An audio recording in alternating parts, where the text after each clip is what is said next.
Hey guys, welcome back to another episode of the Keep Fantasy Great Pod.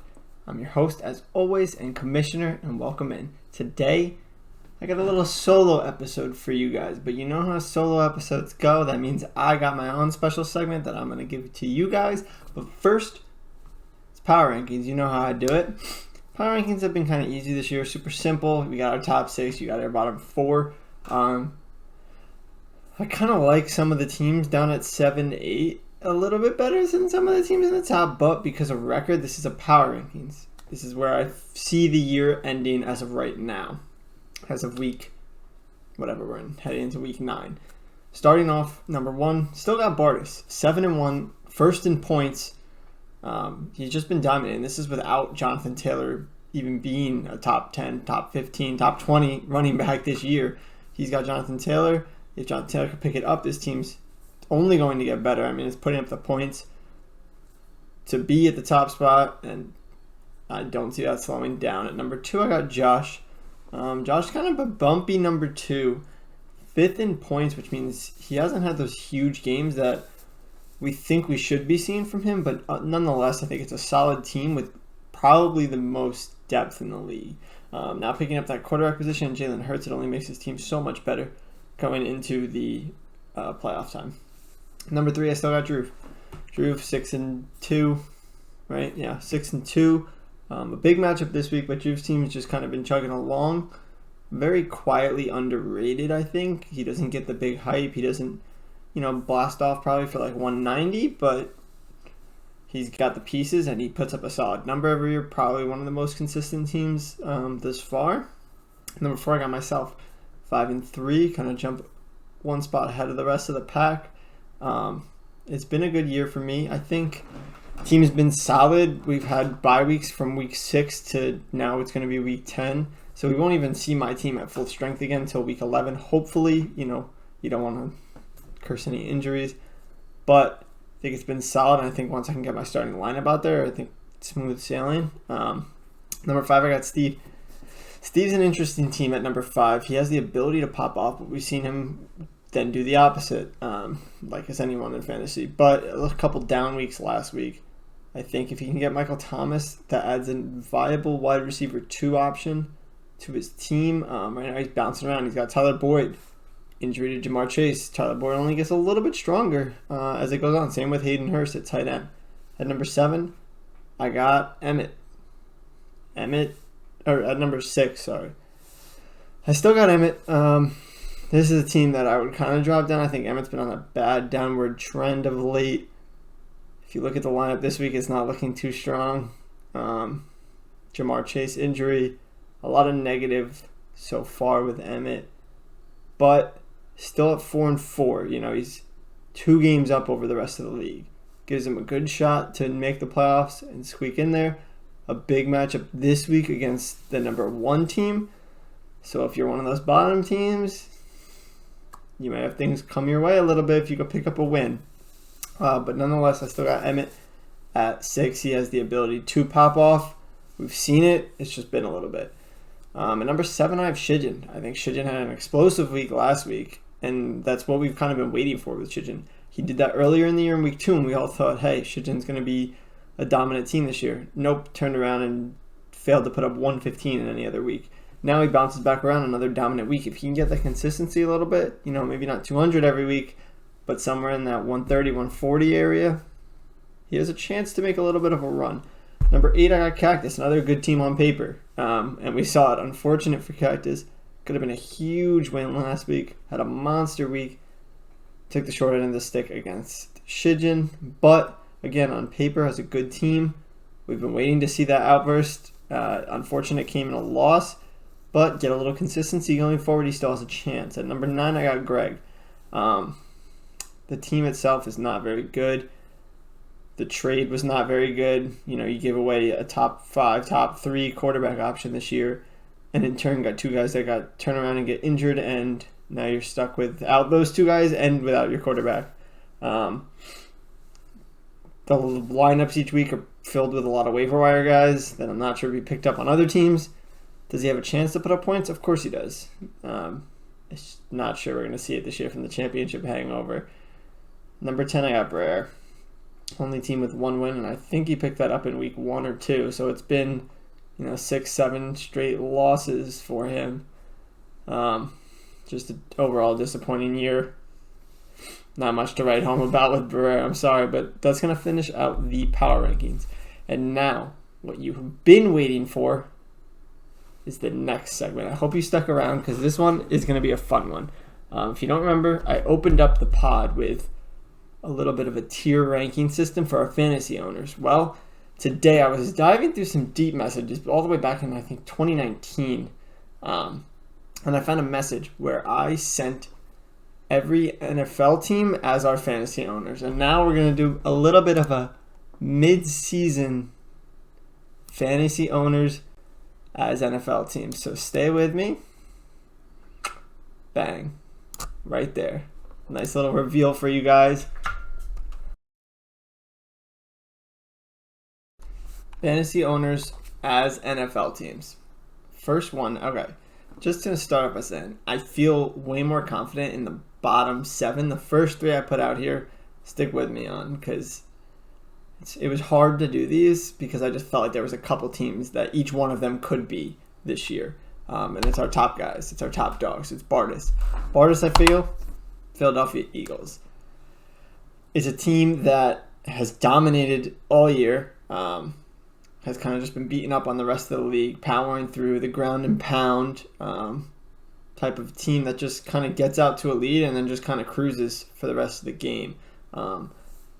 But like Bardis, like the Eagles, this is a team that won a championship not too long ago. It's a little bit of a different regime, you may call it now. Bardis never had a draft pick in the top 5. Now gets the number 1 pick. A little bit different for him this year. The Eagles, that team is completely different from the one that won a couple years ago, but this is a proven winner before. This is a team that I don't think any of us would be surprised if he was in the Super Bowl, if they were in the championship, Kind of running away with things, kind of taking a big lead, poised for a number 1 seed, also poised for a championship run. Not much more to say with the top teams. I think the bottom teams will be a little bit more fun, but our next top team, Josh Country. So I thought about with Bardis and Josh doing a Chiefs-Bills thing, but both of them have won before, so I had to kind of stick with teams. Yes, this is for this year, but it also has some history to it. It's not, the lifelong history of the Chiefs, but we'll call it the recent history of the team. Sorry, a little slip on words, but it's the Chiefs for Josh. So what Josh is he's the Chiefs, He's in it every year. He's in the playoffs every year. Every year you think this guy can win it. And he's won it before. He's been at the top before. And when it comes to this year, I think it's more just so. The Chiefs aren't like star top crazy heavy where it's like 1 or 2 guys carrying. It's, plug and play with him. It's same with Josh. They have the depth. They have the ability. You've seen Mecole Hardman have his games. You've seen MVS. You've seen Juju. You're just kind of plug and play. They just rotate. They have the same guys. They got 3 running backs they play. They got 8 wide receivers they throw out there, a couple tight ends after Kelsey, and they just keep going.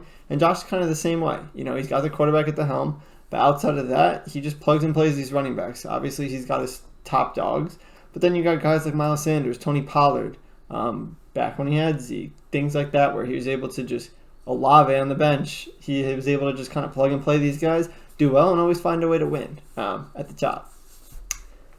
For our third team, now this one probably our biggest difference in record, but I just like the team as a whole to fit with Drew here. When it comes to Drew, who's Drew? He's made the playoffs now a couple straight years. He had a championship run, lost in the championship. Maybe since then hasn't been able to get it done in the playoffs. But just like this year, it's a team you expect to be in the playoffs this year. And then on top of that, you think, hey, they have a chance. They have the roster to do it, but no one's really talking about them. Well, not true now because of a trade. It's the 49ers.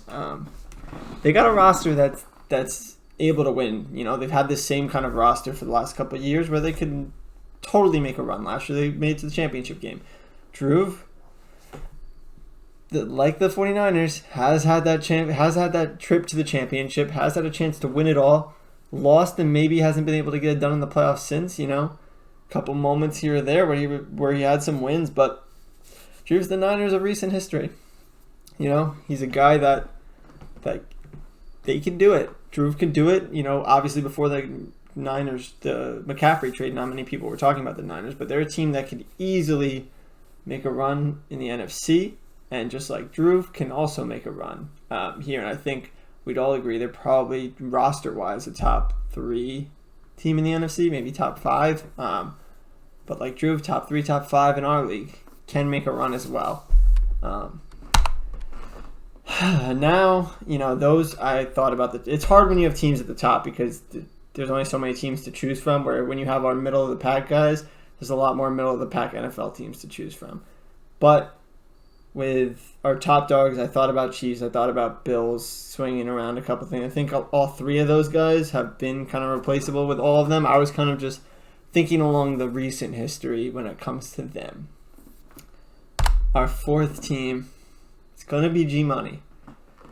Now, G-Money just came off, made the playoffs a bunch, had a championship, had a couple, chances to win a championship. He didn't. He failed last year. Makes the championship and wins it.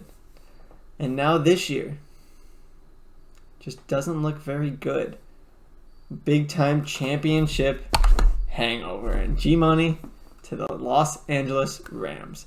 I couldn't think of anything more fitting than this. 2 teams who have looked awful all year. Maybe a win there, maybe a win here, but just have looked terrible, and roster-wise probably don't have that ability to make anything happen. Could maybe sneak into the playoffs, possibly, but it's a championship hangover year for the Rams.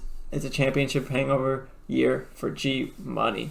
Has not been good, But this is a team that won the championship and has made the playoffs in years past, even made championships before and lost. But when it comes to this year, just all-around struggles all over the place. Would you be surprised if they snuck in as a 6, 7 seed? No, you wouldn't. It wouldn't surprise you, but I just don't think this roster has enough this year to kind of make it happen. G-Money, Rams. Next up is myself. Now, who am I, really? Just a guy that makes the playoffs, kind of in the talks every year, but not really been able to win in the playoffs and get anywhere before. And that's so similar to the Minnesota Vikings. Why am I the Vikings? Well, I'm a guy that loses, We have our down years, for sure. We miss the playoffs. When we make the playoffs, we don't really go anywhere. We're kind of led by a quarterback, a manager who has a history of choking in these big spots, who has a history of not performing when you get to those games, those prime time games, Sunday at 1 o'clock, we're up here with some of the best. But when it comes to those prime time matchups, those playoff matchups, not so good. This year, though, a dominant team, probably the best team they've had in their history, modern history. Are they different this year? Can they get over that hump of losing? Can they make the big dance, the big game? I guess we'll find out. Me and Kirk Cousins a little similar here. Me and the Vikings a lot similar. I bought into the Vikings early in this year, just like I'm buying into my team now. So we'll see what happens there. But I got myself in the Vikings. Next up, Cactus. Now, this is a fun one. Cactus on paper, great roster, good team. Has, a guy that's come in and won it before. Won it pretty young, you might even say, too.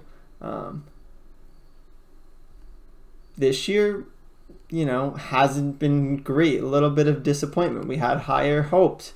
Cactus started off the year 2-1. We had these high hopes for this team. We had these high hopes for Cactus. But it's kind of been a little bit disappointing so far. You had some struggle weeks.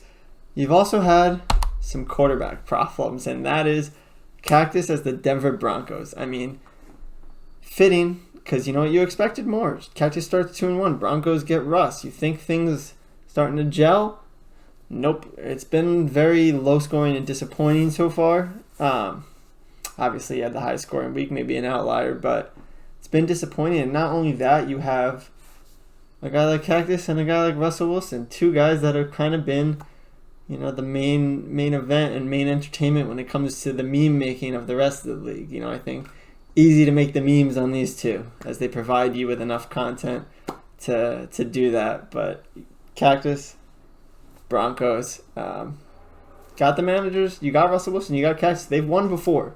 They've been there before. Haven't really been since. But on paper, it's a really good roster. You got your CMC. You got your wide receivers. On paper, Cactus has a good team. And maybe with some quarterback injury problems, some quarterback just problems in general, maybe he can make a leap, push, and sneak his way in as a 6th seed. But we'll see. The next team up, we got Emmett. Now, Emmett kind of gave me his team on Sunday when he phrased something as like, oh, this team's just going to lose in the first round. And I said, you or the Jets? And he said both. And I think it's fitting. It started off hot. It started off cool. In the beginning, couple wins, a lot of wins, winning record. Now you lose a game or two. You start slipping. The offense looks like there's nothing really gelling, nothing really going. Quarterback can't really get it done. It's a young team. And, maybe they outplayed what they were so far. But we got Emmett as the Jets. I think it's fitting. They might get in. They might sneak in as the 6th seed, But are you expecting much from them when they get in? Probably not. You're excited of what they've done so far. Yes, but unless they can get back to that form that they've had, you're not expecting too much from either one thus far. But we got Emmett as the Jets. Hey, and just much like the Jets, one of the first winners a long time ago. We're not jumping into that history, but more recent this year, Emmett as the Jets. Next up, I think we only have 3 left. It's Shijin. Shijin this year, this is an interesting one just because he drafts the same quarterback every year. It's Kyler Murray. It's the Cardinals. Now, fitting because we've had this team start hot before. They've in years past, they've been one of those teams that could dominate early. But this year, it's just been disappointing, I think. You kind of expect them to win a couple more games, score more points at least, be more of an effective offense, yet struggled. But they've had those games where, much like they did against the Saints, much like Shijin did against Cactus, they've had those games where they impress you and the offense is gelling and it looks good and they're scoring a lot of points. But they often disappear sometimes.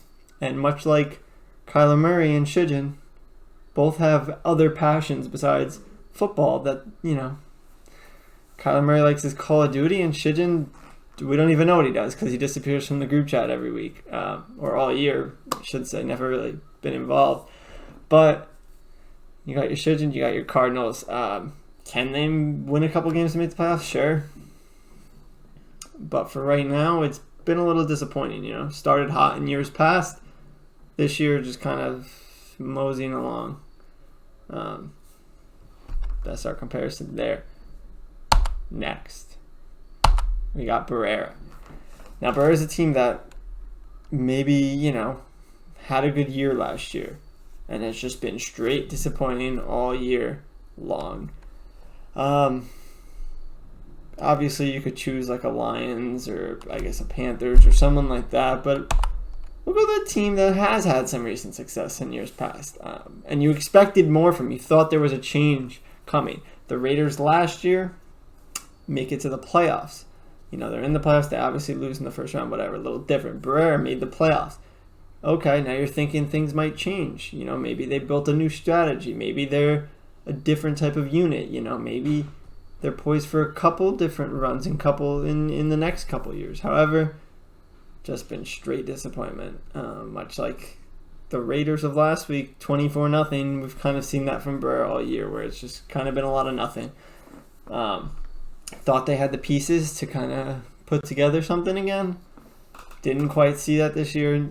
Totally below expectation. All around disappointment so far.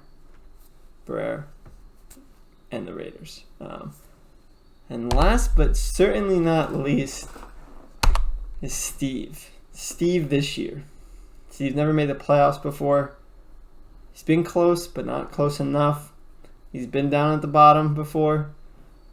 But this year, kind of exciting. Kind of fun to watch. Kind of a team you want to keep your eye on. Kind of a team you can't tell if they're legit or not. Can they make that deep run? They're making trades. They're making some acquisitions like they are. It's the Miami Dolphins, an explosive offense. We've seen Steve go out there and put up over 150. We've also seen Steve kind of fizzle out in a couple weeks. But it's one of those teams where, middle of the pack. Would they be in the playoffs? Probably. We think that they're headed their way unless they have a meltdown. But are they legit this year? Are they for real? Can they get it done? I guess we'll find out. But those will complete my NFL teams this year as fantasy teams list. A lot of fun to think about, a lot of fun to make, a lot of fun to talk with you guys. Let me know if you agree. Let me know if you disagree. Maybe you think you're a different team. Maybe you think someone else is a different team. Maybe you liked where your team is at. But if you want me to go through it quick, we had Steve Dolphins, Brer Raiders, Shijin Cardinals, Emmett has the Jets, Cactus has the Broncos, I'm the Vikings, Greg super fitting as the Rams. I don't think anyone will disagree with that. Drew has the 49ers, Josh is the Chiefs, Bartis as the Eagles. As always, thanks for watching however you're watching. And don't forget, keep fantasy great.